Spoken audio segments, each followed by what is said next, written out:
مشہور حدیث ہے، آپ نے کہا اس دروازے سے ایک جنتی آ رہا ہے، تو ایک انصاری صحابی داخل ہوئے، جوتا ہاتھ میں، داڑھی میں وضو کا پانی۔ اگلے دن اس دروازے سے ایک جنتی آ رہا ہے، تو ایک صحابی آئے، ہاتھ میں جوتا، داڑھی میں وضو کا پانی، وہی صحابی۔ اگلے دن اس دروازے سے ایک جنتی آ رہا ہے، تو وہی صحابی 3 دن جنت کی بشارت لی انہوں نے۔ اس صحابہ کی جماعت میں ایک شخص ہیں جن کا نام ہے عبداللہ بن عمرو بن عاص۔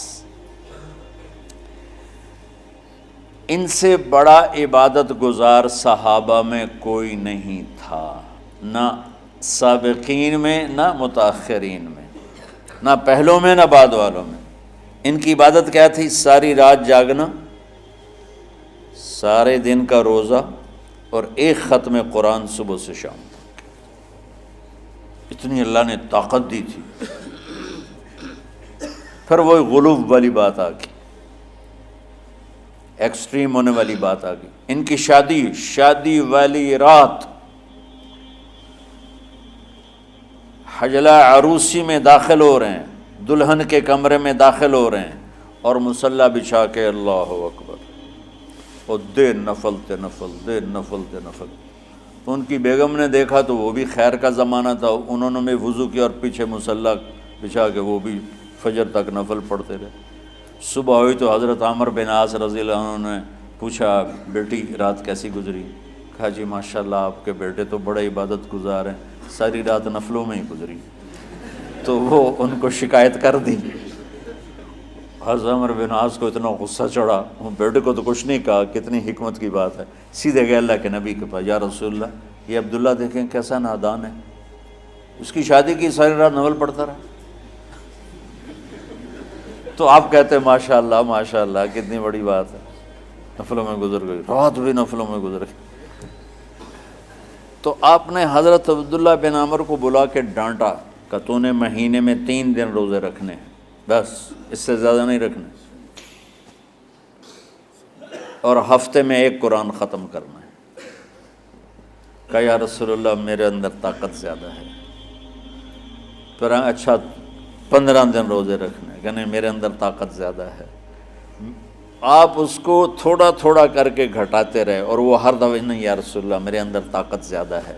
تو آخر میں آپ نے کہا اچھا چلو صوم داؤدی پہ آ جاؤ، 1 دن روزہ رکھو، 1 دن افطار کرو، اور 3 دن سے پہلے قرآن ختم نہیں کرنا۔ تو آپ نے اس کو پیچھے کیا۔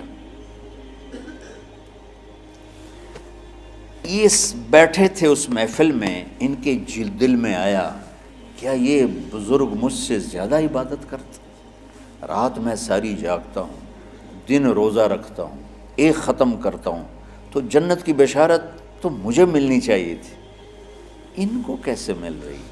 یہ کسی کتاب میں نہیں لکھا کہ یہ ان کا جذبہ تھا، لیکن جو کہ میں ان کی سیرت کو جانتا ہوں تو مجھے خیال آتا ہے کہ ان کی نفسیات میں یہ بات آئی ہوگی، چونکہ صرف انہی کو خیال آیا کہ میں جا کے دیکھتا ہوں کہ یہ بزرگ کیا کرتے ہیں۔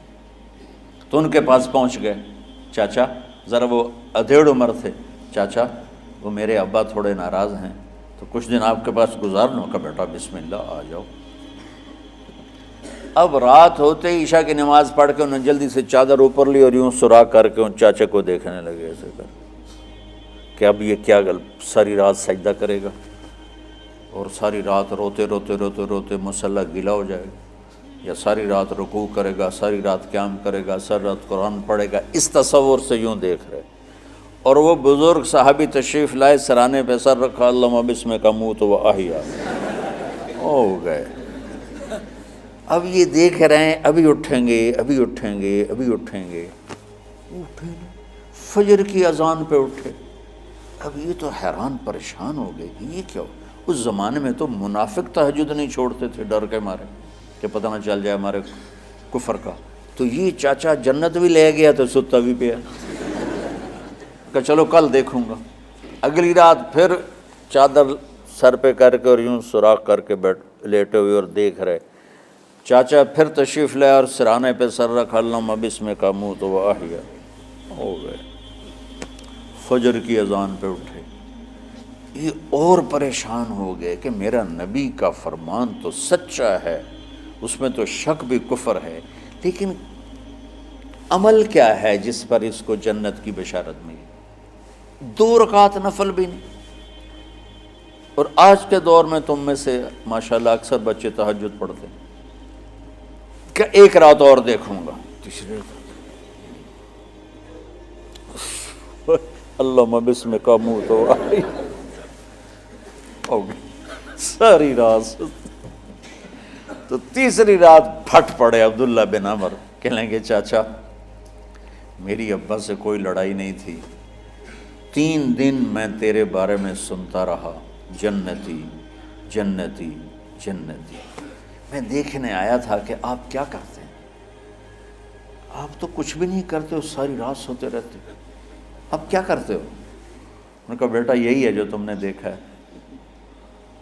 اب ان کو سمجھ میں نہیں آ رہا کہ یہ جوڑ کیسے بٹھاؤں، ادھر جنت کی بشارت، ادھر ساری رات خراٹے، اب یہ اس میں جوڑ کیسے بٹھاؤں، کیونکہ نبی کی بات تو غلط ہو نہیں سکتی۔ تو اب وہ نا ایسے نا بڑے بے دل سے ہو کر واپس مڑے، پتہ نہیں کی چکر ہوئے گی کوئی گل۔ جب وہ دروازے تک پہنچے تو کہنے لگے بیٹا ادھر آنا، واپس آ گئے۔ کہا اب میں تمہیں اصل راز کی بات بتاتا ہوں۔ کہا کیا ہے کیا ہے؟ تو یہاں ہاتھ رکھا، کہا یہ جو دل ہے نا اس میں کسی انسان کی نفرت نہیں۔